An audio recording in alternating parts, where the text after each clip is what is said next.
Coach Webb, valiant rally on this third day at the NCAA's, fall one shot short.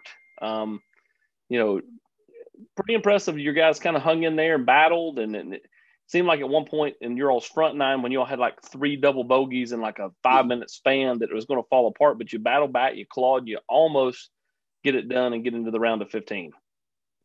Yeah, I mean, they played well. It's just came up a little bit short. But like we talked about yesterday, I mean, it wasn't today. It was yesterday's round that cost us a chance to win the tournament, and they battled as well as they could, but not to be. Yeah, it was a tough one for sure. Yesterday, you talked about, potentially looking at making a change. How much did you consider that overnight of kind of, going to the bullpen, so to speak, for this third and final day? Yeah, a lot. I mean, it was something I just kind of, worked through all the way into this morning until we kind of got to the golf course. But I mean, at the end of the day, 2 reasons. I felt it'd be unfair to Tyler to put him in there in a pressure situation when he hasn't played in a competitive round of golf in a month. Hasn't been on the golf course here except for the practice round.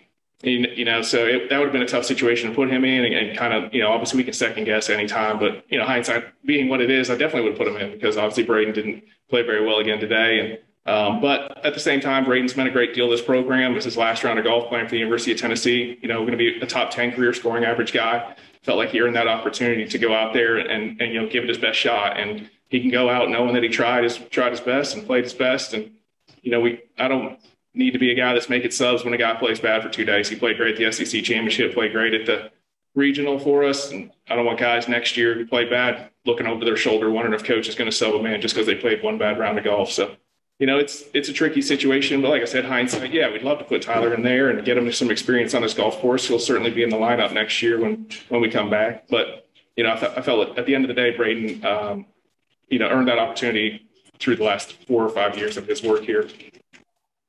Let's put a bow on the season. You go back to last fall when it was just pretty much the SEC playing. And, you guys were really strong in the fall, had a really good spring.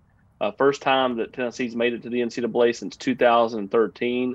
How proud are you of this bunch? Because, I mean, it's been a weird year. You've had all the testing and all the different things that have went on. And this group's kind of persevered right through it and played well.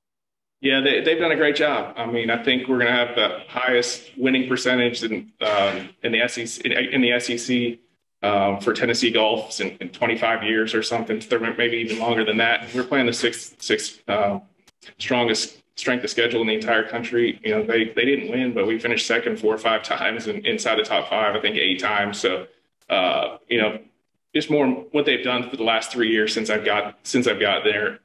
Just asked them if they put forth the effort and did what we do, then one day they'd be disappointed to miss the cut of the NCAA championship instead of hoping to play in the NCAA championship. So we're going to build on this, and hopefully this is the worst we are for the next 10 years.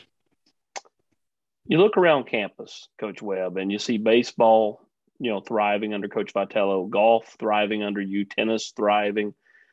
What's been kind of the resurgence in some of the, I would call them, they're not the marquee sports. They're not football. They're not basketball. But you guys are just, really thriving and doing, exceptional things.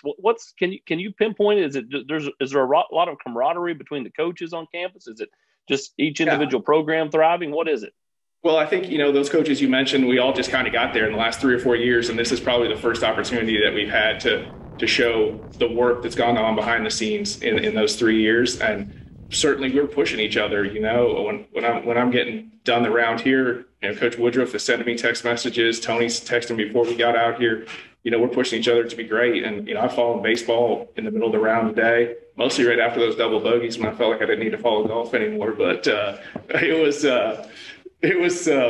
it's just a level of the expectations of everybody. We all want to be great, and we certainly have the opportunity and resources to be great at Tennessee. So we're going to keep pushing and not be satisfied and make Vol Nation proud. These guys have got some great tutelage, and most of them will be back for another go at it next year. And so big things ahead for this Tennessee golf team.